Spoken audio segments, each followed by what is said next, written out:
This is Dr. Amrita Chakravarti, and I'm a hematologist at Max Hospital, Shalimar Bagh.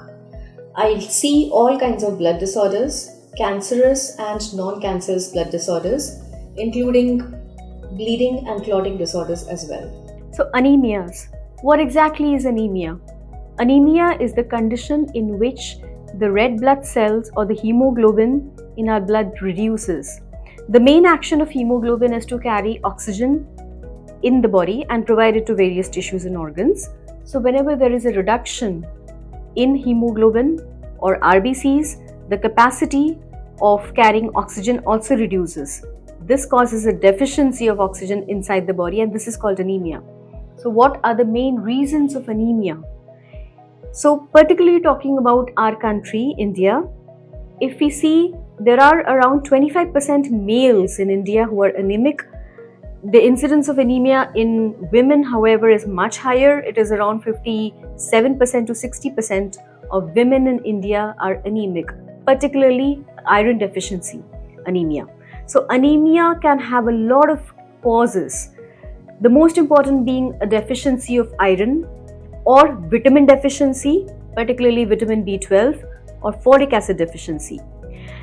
So these can result in low hemoglobin, which can have symptoms such as fatigue and tendency to eat non-edible objects such as mud, clay or ice. Also, it can cause pallor, or the skin becomes whitish or yellowish, and there is decreased energy levels, and patient can have dizziness or headaches. So these are mainly the reasons of iron deficiency. Also worm infestation. I think worm infestation is pretty common in our country, and that is a very, very important contributing factor for causing anemias. Again, pregnancy and childbirth. So multiple pregnancies, twin pregnancies, these can predispose a woman to develop anemias. Similarly, breastfeeding can also cause anemias. So also, an anemic mother can give birth to an anemic infant, and also the complications during pregnancy and childbirth are much higher in a woman who has low hemoglobin levels. So it is very important to correct anemia, particularly iron deficiency anemia, before pregnancy is being planned, so that the risk of bleeding, higher bleeding, increased bleeding during childbirth is minimized. So it is important to check your iron levels and your hemoglobin levels before you decide to plan a family. And also, if we find anemia or if we find iron deficiency, then it should be corrected by giving supplements either in the oral form or injectable form. If there is a vitamin deficiency, again, we give supplements in the form of injectable or oral vitamin B12 and folic acid. It is important, however, in males and non-menstruating females to find out the reason for iron deficiency anemia. So in case of elderly females or in case of males, if they're having a low hemoglobin, it means that there could be something which is causing iron loss or blood loss from the body. So it is important to evaluate whether there is any source of bleeding from the stomach or from the intestine, especially in elderly people.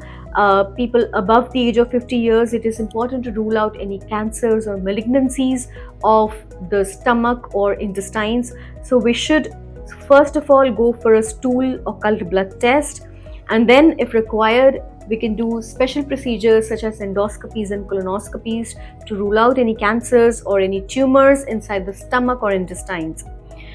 Besides that, there are other causes of anemias besides the deficiency anemias, such as thalassemias. Thalassemia is a congenital condition or a hereditary condition which is passed on from parents to children.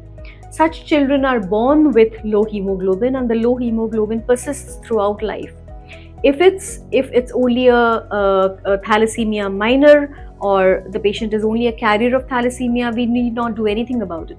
We just keep on observing the patient. However, if it is a thalassemia intermedia or if it's a major thalassemia, Such patients are usually transfusion dependent, and it's difficult to sustain life without giving blood. In thalassemic children who are thalassemia majors or intermedia, it is advisable to go ahead with a bone marrow transplant as young as possible or as early as possible, preferably before 2 years of age. There are other few conditions, very rare conditions, which can also cause anemias. For example, there's a condition called aplastic anemia, in which the bone marrow stops functioning, the bone marrow fails and stops producing blood. There are certain congenital hereditary bone marrow failure syndromes which can also cause anemia. Besides that, there is another condition called myelodysplastic syndrome or MDS, which usually occurs in adults or in the elderly population, in which again the bone marrow is not functioning properly, and the patient may present with either anemia, which is low hemoglobin, or thrombocytopenia, which is low platelet, or low TLC, which is called leukopenia, or maybe a combination of either of these two or all three.